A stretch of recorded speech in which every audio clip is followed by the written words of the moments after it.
what are referred to as liberal agendas. I got yesterday when I was out in the barn. They like it better. They like, my mom with Don Rickles, she says, I like him better as a sit down comedian than a stand up comedian. I was like, Mom, you're silly. When he sat down and they actually talked to him and he wasn't doing a skit, he's a very funny man. And he was obnoxious. And my mom liked humor that was less obnoxious.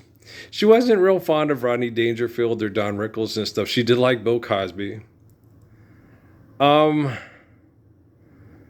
never. I was the one who was really into Carlin and Pryor, because and then now I go back and watch Carlin, and I feel sorry for him because he's so skeptical because life is so horrible, and it's all bullshit, And I feel sorry for the guy because he was lost, and it's really depressing going back and listening to Richard Pryor now. Once there's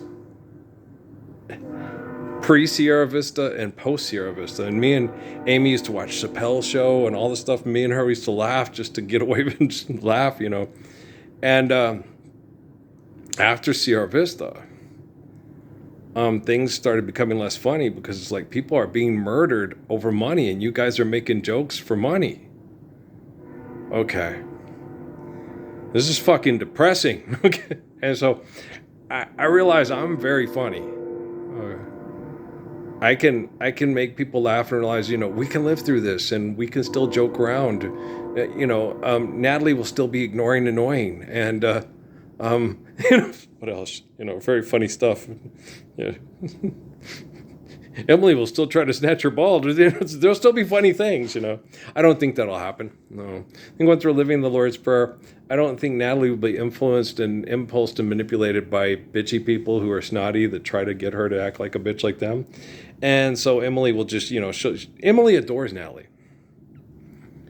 And Natalie can't help but appreciate and adore Emily. Emily's one of the sweetest people you've ever known. She's so caring and so sensitive and stuff.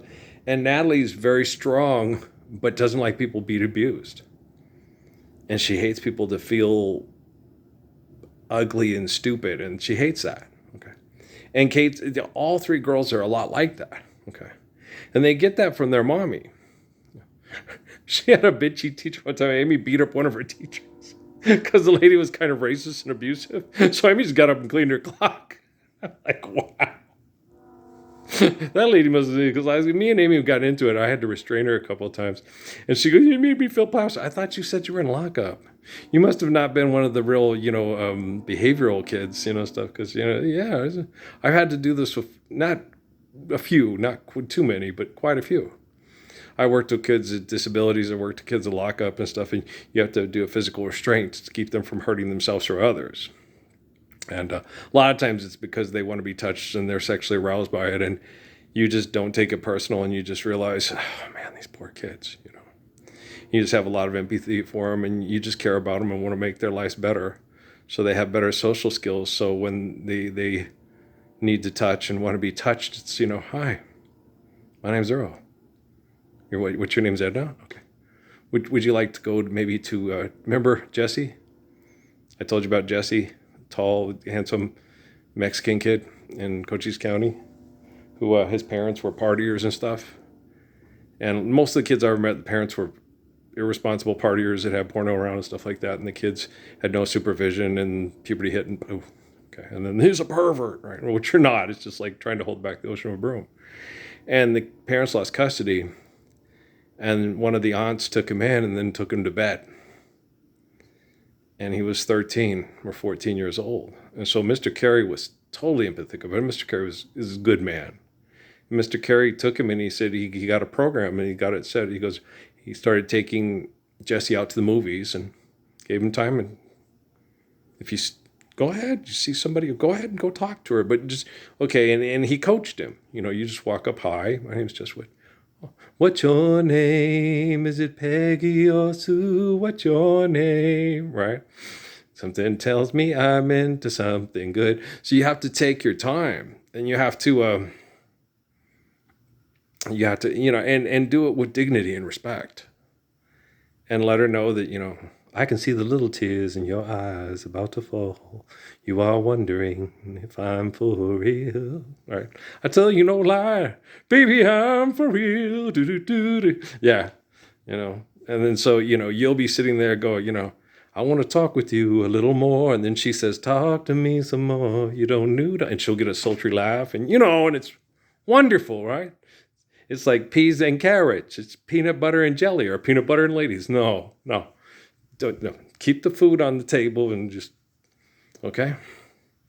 Lots of passionate kisses. Her kisses are better than wine and sweet taste of honey. Okay? Better than wine. Wine's horrible. Wine is yak piss. Okay? It's Kadim. Yeah, that's when Elijah jumped my stuff because I was explaining that to my niece. And it's like, I can't teach the guy. No.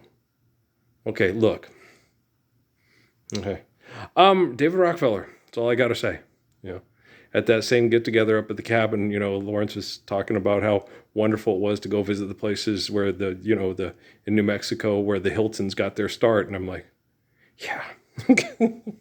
The Messiah is born in Las Cruces and redeemed the Gospels, went to the bowels of hell in Sierra Vista outside Fort Huachuca, where they perform Wi-Fi to mindfuck people over philanthropy, which is prostitution, intoxication, and suicide. Some say, oh God. And I happen to be their relative, and they're talking about, no, they served wine. They served wine at the Last Supper.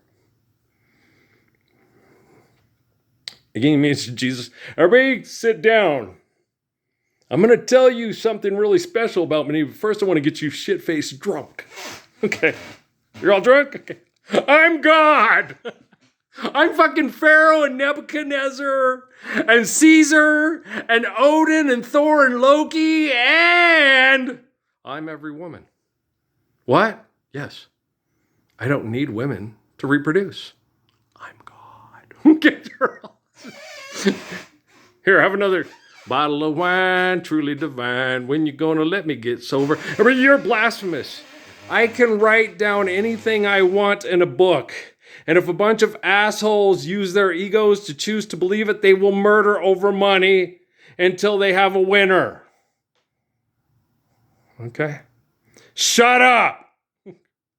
Fucking assholes. And then scientists, we're gonna get all those people killed because they're bigger hypocrites than us. Okay, life's eternal, grace is infinite.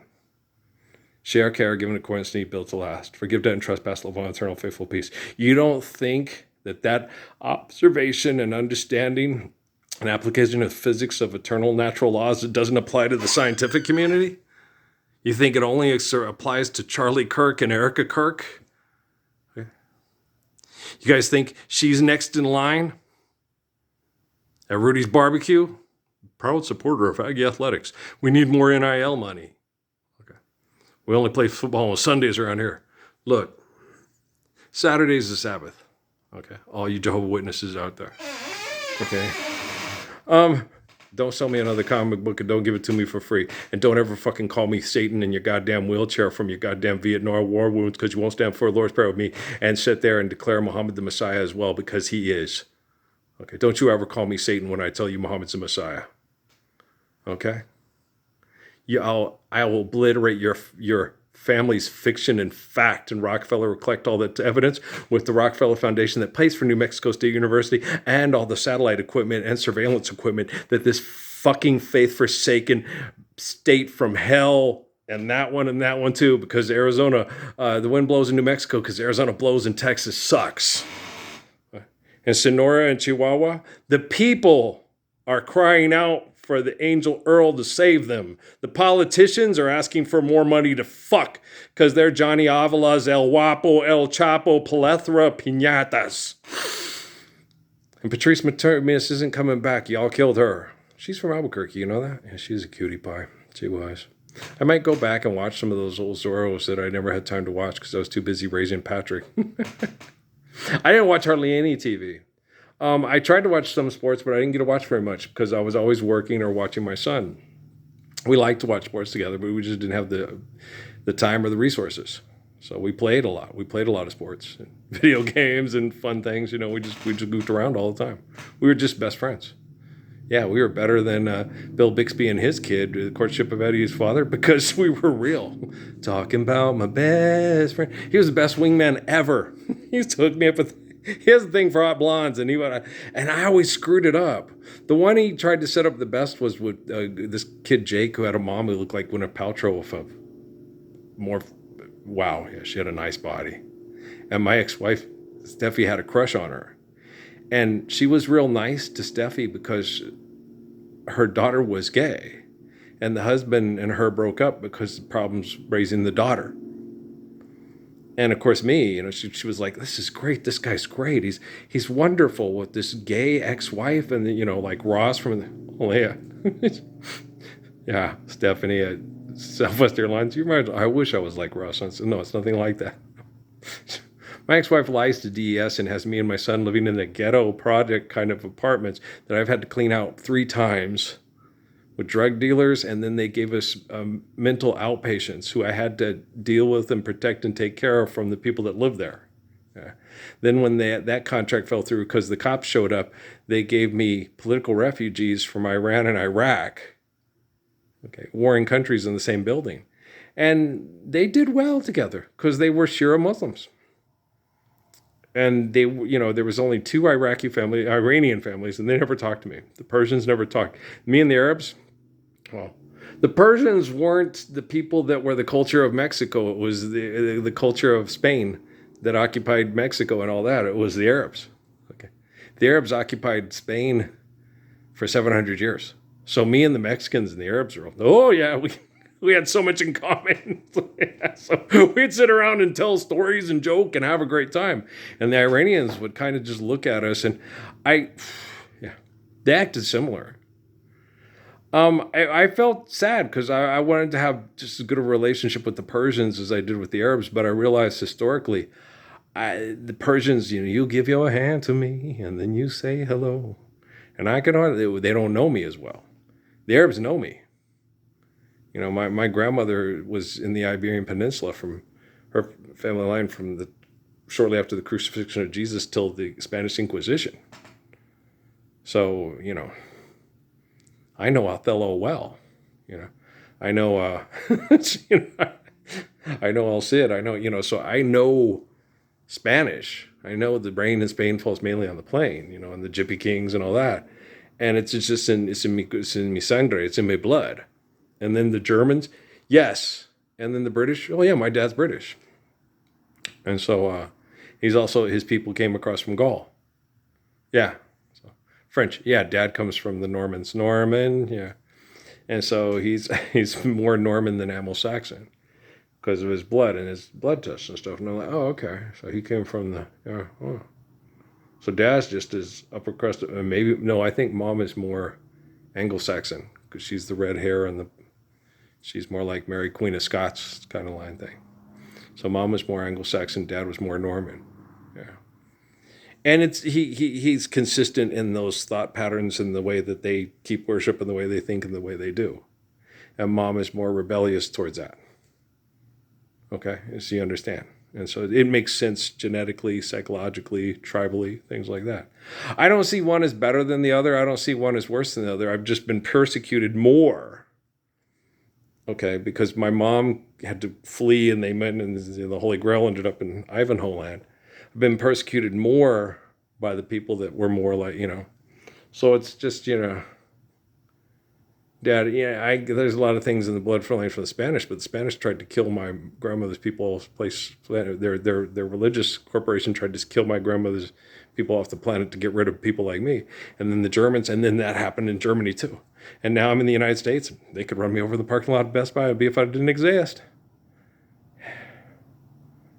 Yeah. I'm out of debt. Completely out of debt. Still going to job and paying my bills because I'm a moron, but I'm out of debt.